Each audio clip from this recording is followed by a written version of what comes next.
1, 2, 3, 4. All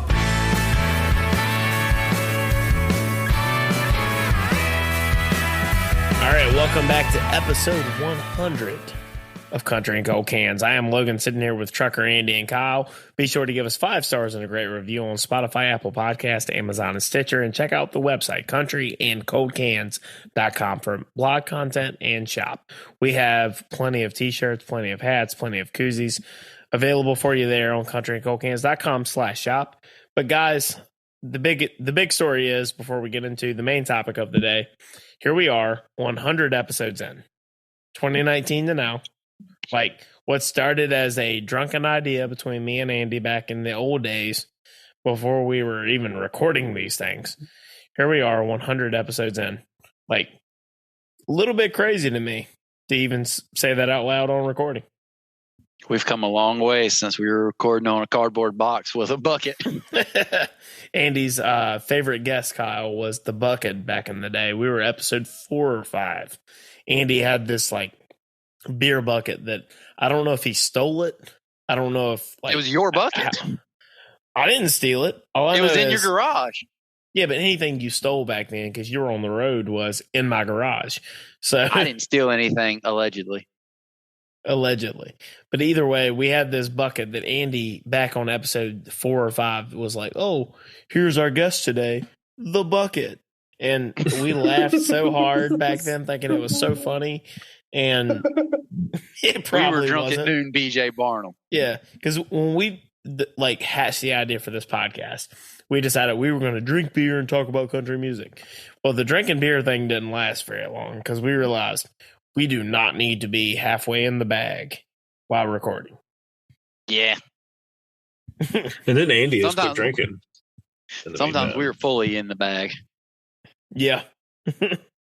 But, fully, you know, we were the first episode. If anybody listens to the first, 10 episodes, not counting the interviews, they probably, if you're a regular listener now, I'm not going to tell you not to listen to it, because if you want a good laugh about how awkward and bad it was at the beginning, yeah, go back and listen to those. If you're used to our normal format, you're used to how we do things now, yeah. Professionalism. Yeah, well, professionalism-ish. Wink, wink, nod, nod. Yeah, but it was way worse, Kyle, back before you started, man. Because you started that year, but it was back half of summer. You were on the Eric Church episode we did. Yes. You don't even know how bad and how cringy. Andy and I have texted back and forth, how, super awkward and cringy we sounded on those early episodes. Well, you were like early version of Rogan, where it's almost terrible. Basically, yeah. And, now we're like a well-oiled machine. To an extent. I'm trying to hype us up here. Andy, what are your thoughts on the early episodes versus now? The one that stands out is when we recorded on the cardboard box. For some reason, 3 sheets to the wind at 2 p.m.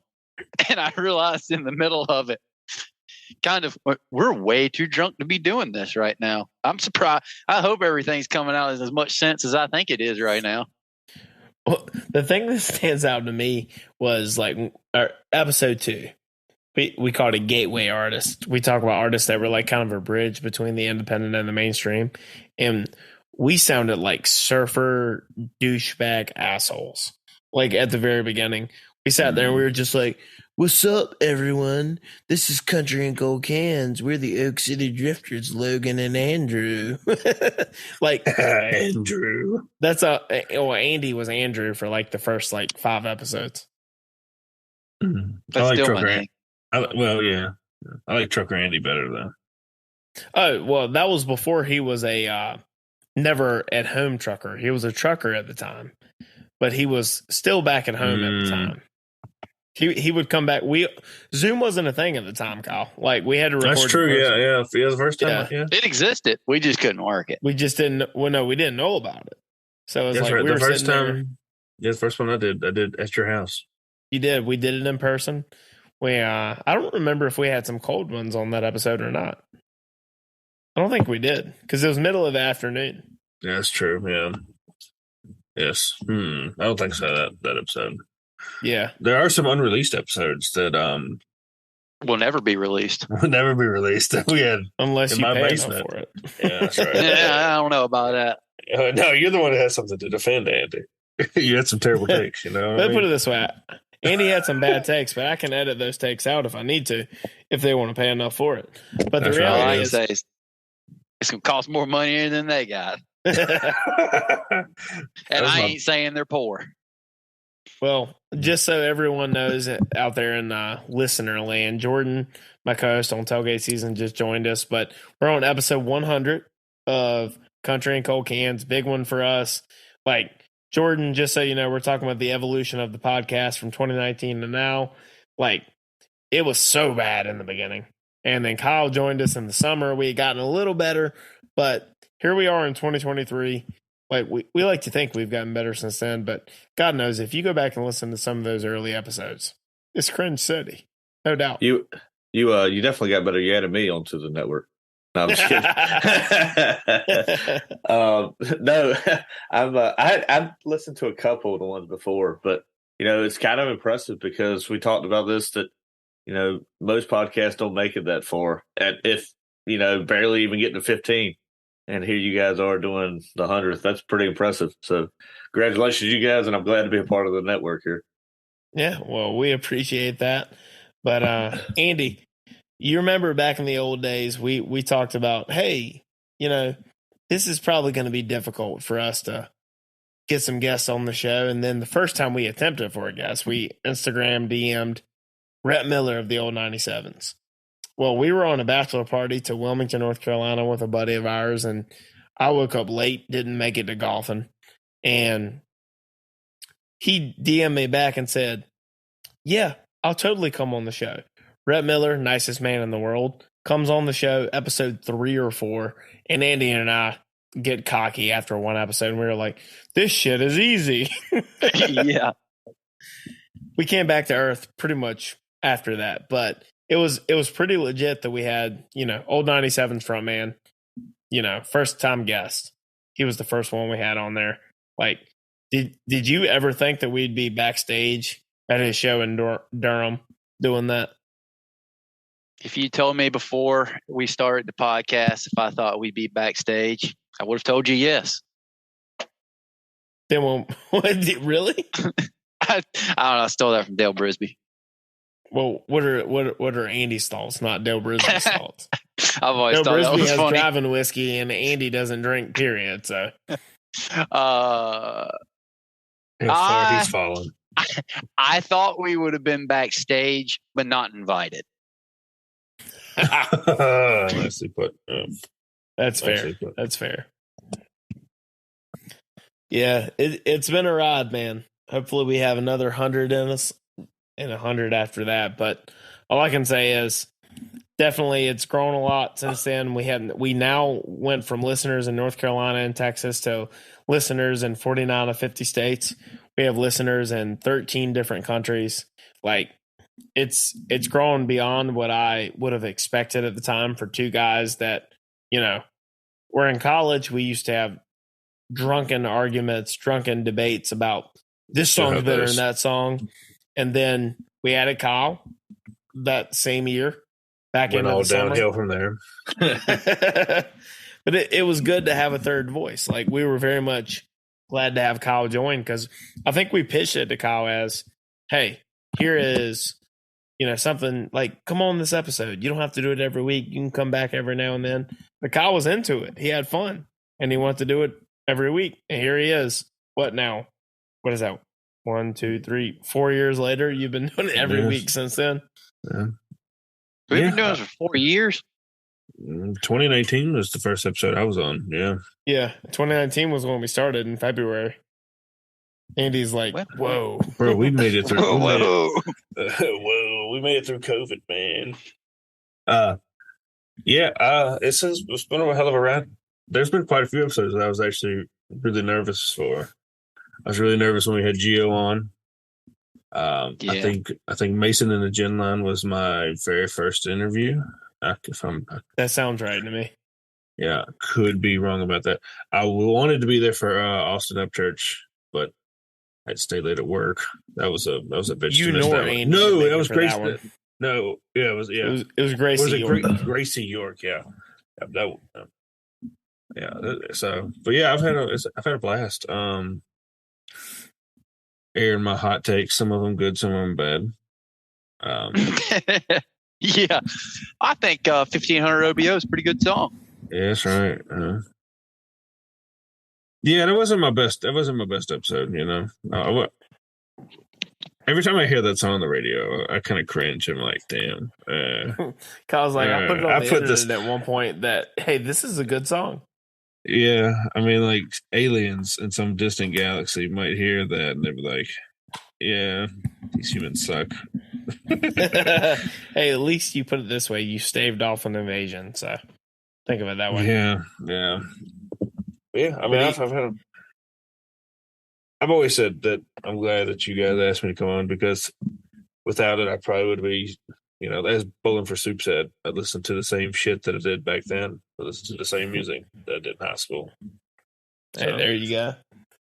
And I will say thank you to the listener for being with us through 100 episodes and stick with us through 100 more. So Country and Cold Cans, episode 100, we're going to touch a topic that is controversial to some, not to others, but Morgan Wallen's new record. So he released a 36-song album called One Thing at a Time. Morgan Wallen's interesting because a lot of people in the independent world hate the guy.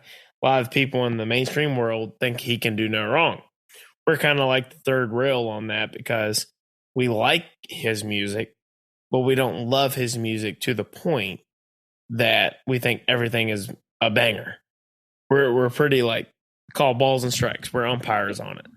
And my whole thoughts, I'm going to get the general consensus from the group here, but my whole thoughts on the record as a whole are basically this album is not an album. It's a collection of 36 songs that is trying to appease everyone all at once.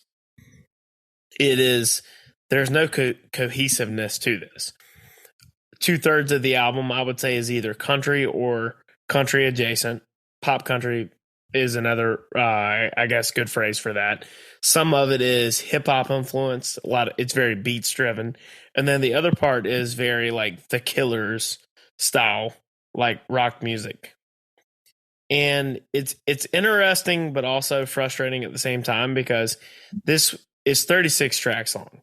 It's done this way on purpose for the streaming platform, the streaming era, where he broke the record for Drake. Drake had like 20 some songs in the Billboard Top 200, Top 100, whatever it was, for all genres. Now, all 36 tracks made it into the Top 100, and he now owns the record, beat Drake out for that. He had the most equivalent album unit sold since Taylor Swift's The Red album, Taylor's version, when she reacquired her masters and re-released it.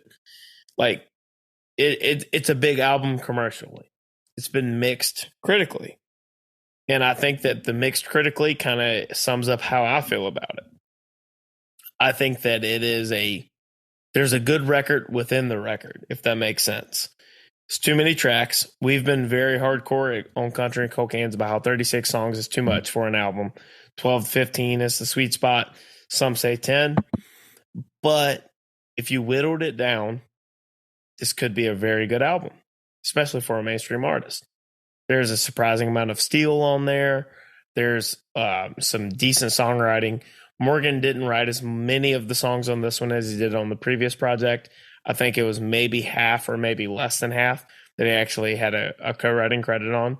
There were entirely too many songwriters on this. But that maybe is to be expected with a 36-track album. The reality of it is this is going to be probably the biggest album in mainstream country this year. No doubt about that. Now, artistically, is it good? That's what we're going to kind of get to here. I think that there's a good album within an album. What do you guys say? One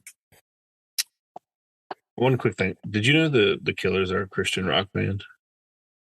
Okay, are you one of those people that make jokes about how people in the 2000s are all Christian rock? Because I have coworkers that make that joke all the time. No, I mean, like, they're legitimately are. Like, look at some of the lyrics, and the singer's a member of the Latter-day Saints. Are they a Christian rock band or a rock band that happens to be Christian? No, some of their lyrics are heavily Christian. You should just dive into it one day. What the heck does this have to do with Morgan Wallen? Well, he said the Killers. He said the Killers. He made the analogy. But anyway, I just wanted to. Morgan calls it dirt rock, by the way. His 2000s influenced rock songs, he calls it dirt rock, whatever that means. So it's very close to butt rock, but as Logan which is like to say, yeah, okay. That's accurate for the music Kyle likes is butt rock. Yeah, I could divide this album into 3 groups of 12. There's the 12 really good. There's the 12 that I don't really care for, and then there's 12 that's just shit. I don't really know what he's trying to get to with some of these songs. Some of this is, I think you equated it to the Killers. I would say it's more like TikTok rock. Half of these songs I heard on TikTok before I heard anything. I don't even have a TikTok, but Instagram Reels. You heard it, but sonically, it's part of somewhat of the music you like from that era.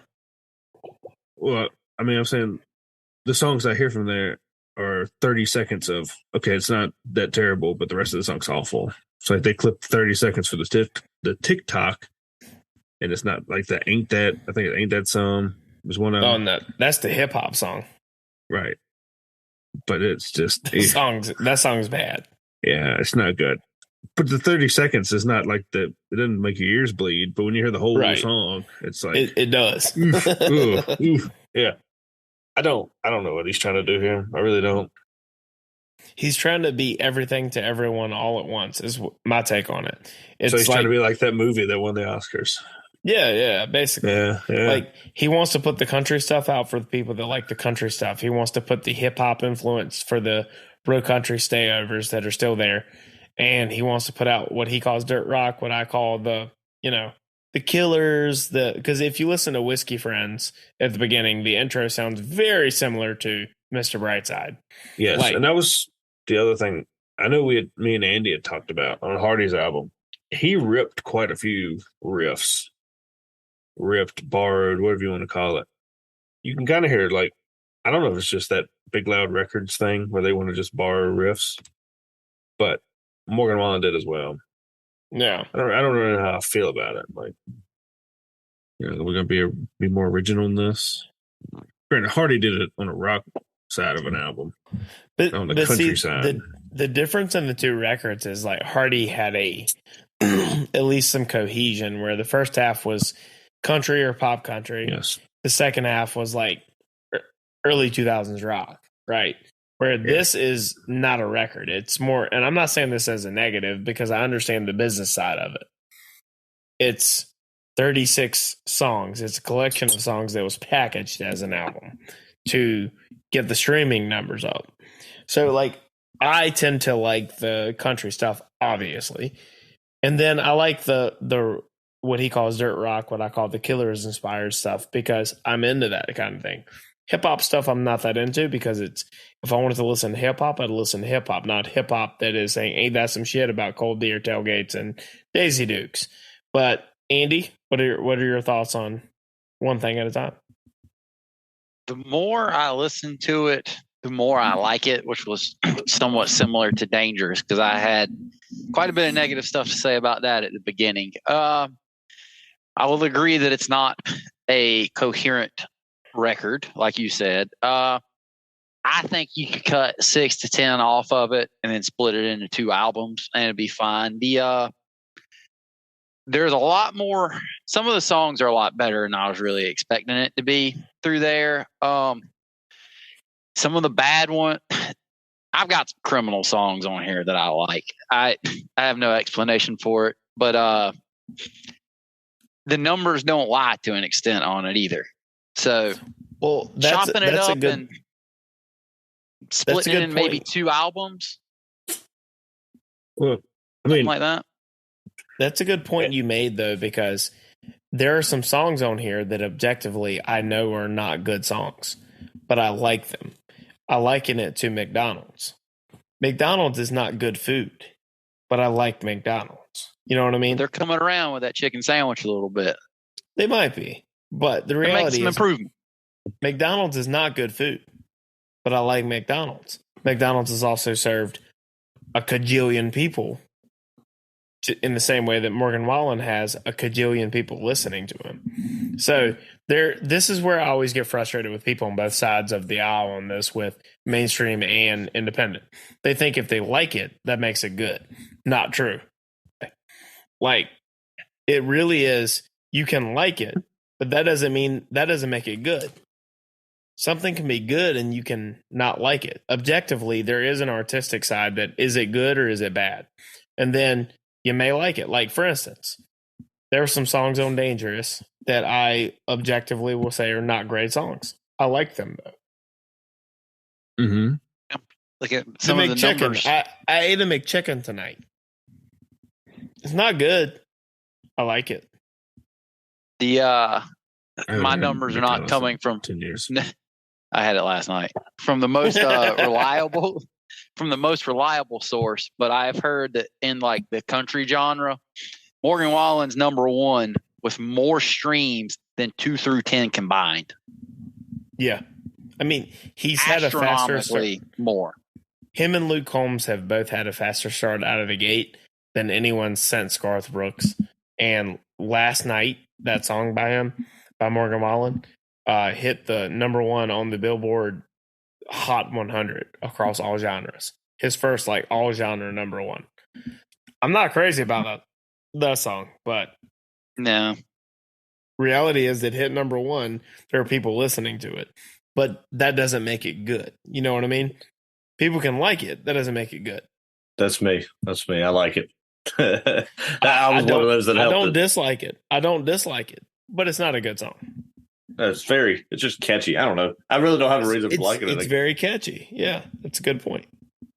So, I think he is very close to falling into the people that annoy us. Talking about it being the same? No, not being the same. Just he's about another Diplo song, or 2 or 3 more Diplo songs that he did Broadway Girls on this album, to falling more towards the Thomas Rhett side than more of a Luke Combs side. You're saying that instead of being consistent like Luke Combs and Riley Green, he's being disappointing because he's putting out enough bad stuff out. Yeah. Yes, the scales are starting to. Yeah. I mean, what was this? What was that first album he had with Whiskey Glasses or whatever that album? That album was all pretty darn samey, but it all sounded good. Yeah. Outside of 1 or 2 songs, I agree. Yeah. But some of this is, I just skip it. I listened to it once because I had to discuss it, but that was the most it got from me. We got one play. Now, there's a few songs on here that I can't get enough of. There's a few that, I've only listened to maybe once. And maybe tried them again, and I was like, still no. Yeah, we'll pass. No, I'm kind of in the same boat on that. Like, Ain't That Some is one of them. I listened to it, I think, twice.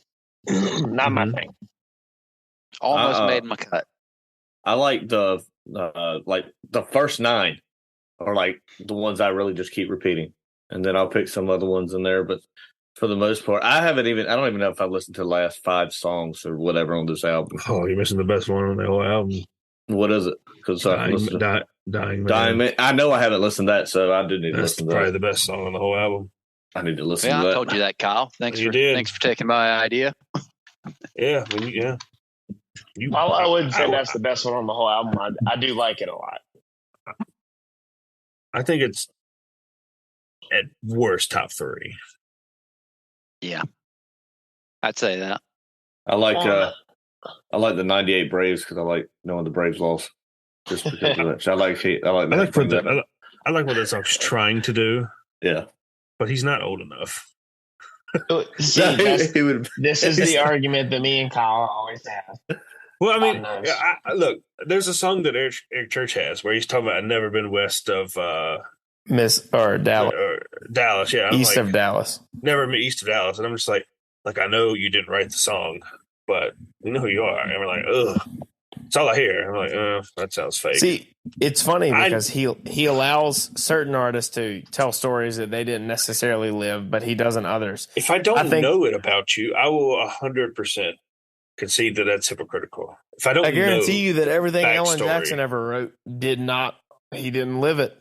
I don't know much about Alan Jackson. I was a young kid the first time I heard everything he ever sang. I'm conceding that point. Yes, we argued this the other week. I think we should do this on episode 101 about whether or not an artist should have to have lived. No, I'm not saying they had. I'm not saying this is a me problem. 100% a me problem. I just hear something like "never been east of Dallas" from someone that I know is from North Carolina, and I'm like, I don't hate the song for it. Do you get mad at actors for playing characters they didn't live through? So do you get mad at Robert Downey Jr. for being a man in an iron suit that fights crime and fights aliens? Because that's the same thing. I'm not going to say that. I'm not going to say that. I'm not going to say. I did get mad for one role he did. Wink, wink. I'm not going to go there. I'm not going to go there. Well, let's talk about what our ideal Morgan Wallen album of the 36 songs would be, because Country and Cold Cans has been pretty consistent here.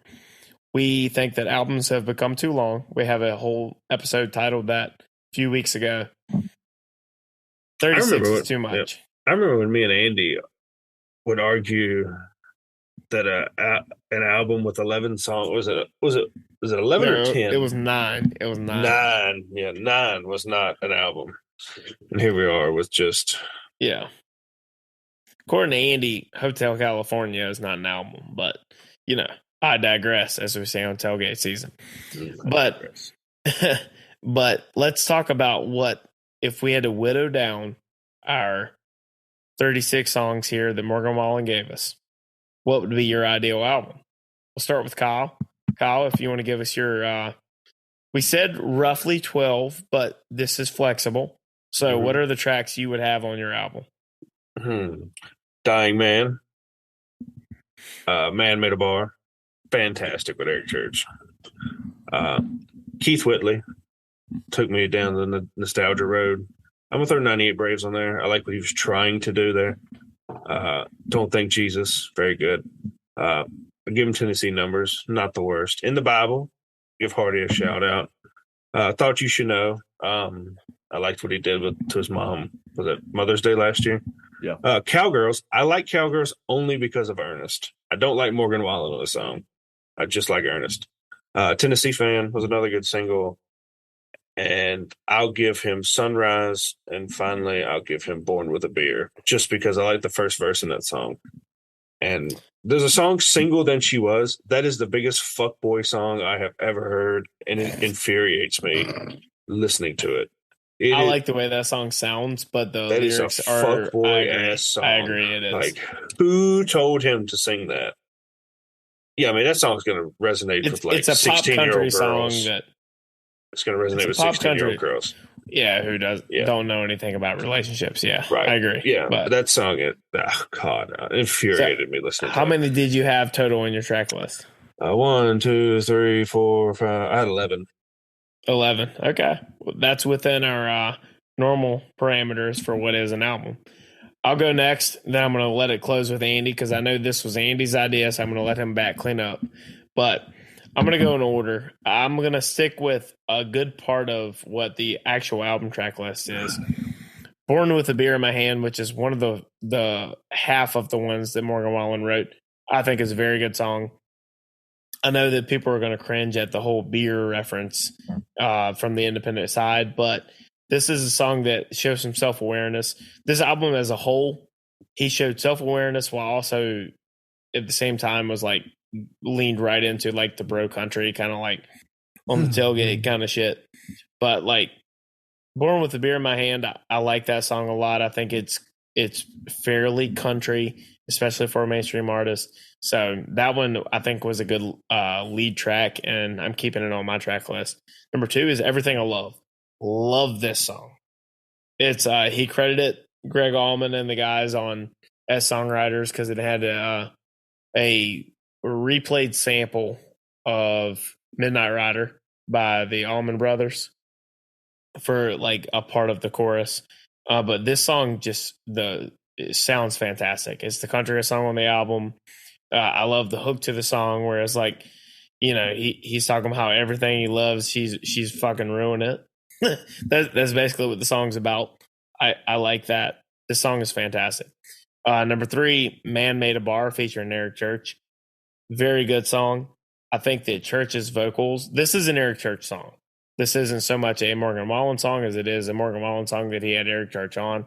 But Eric Church kind of stole this song with his vocals on that because he did it in that Eric Church way, especially in that last chorus is 100% Eric Church.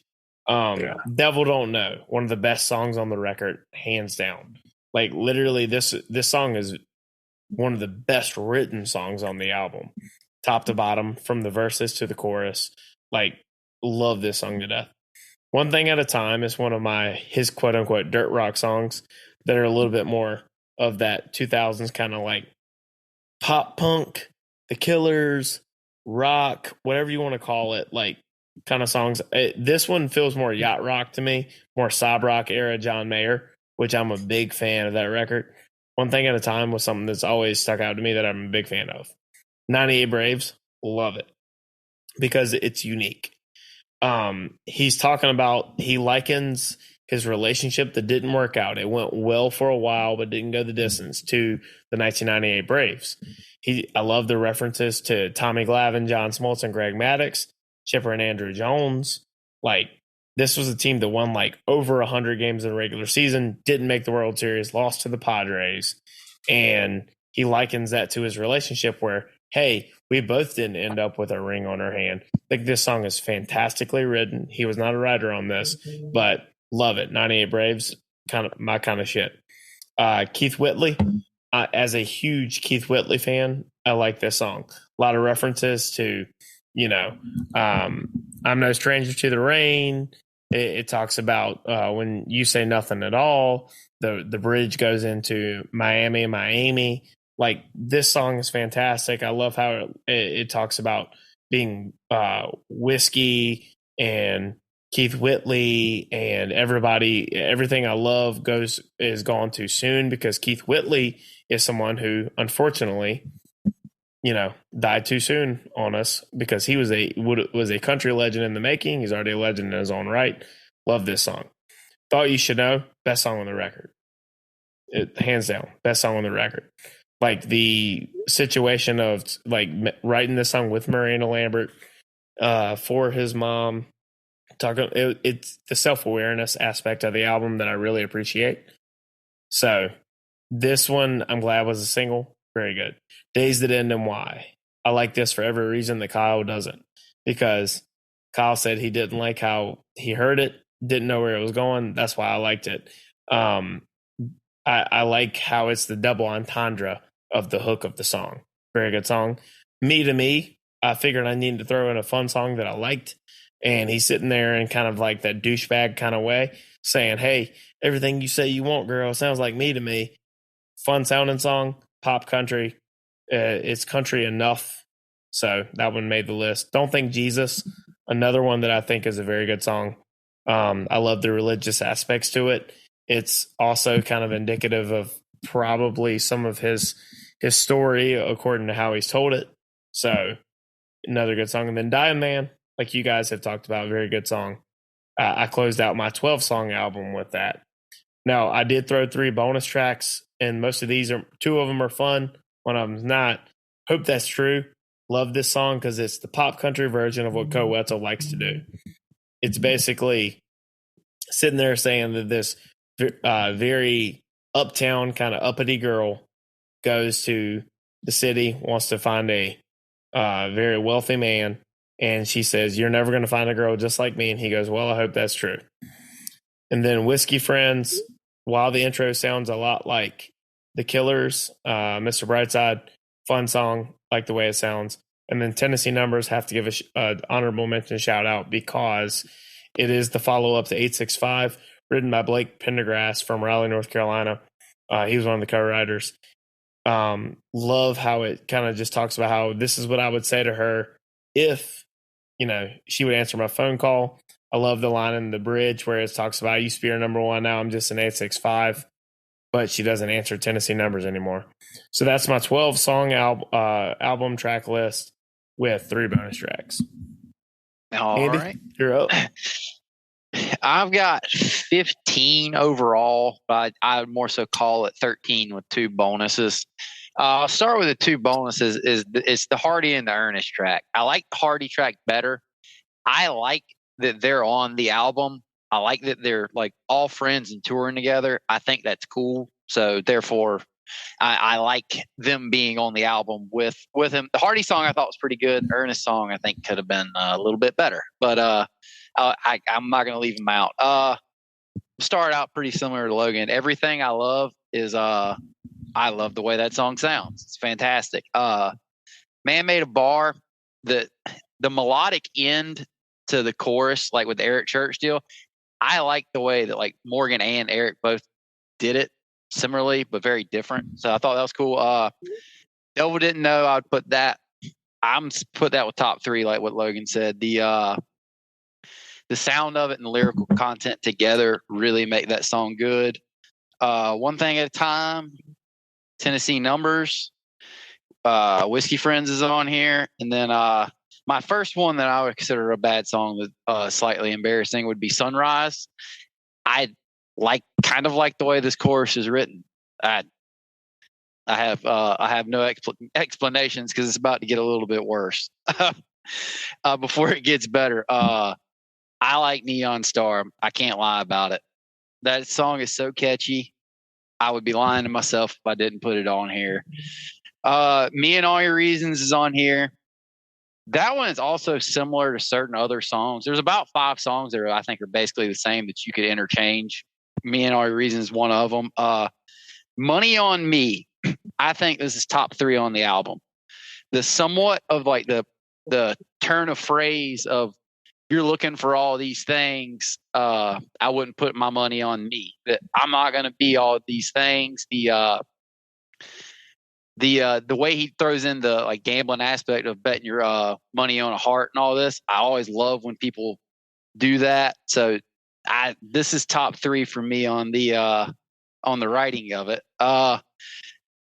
Thinking About Me, I don't know why.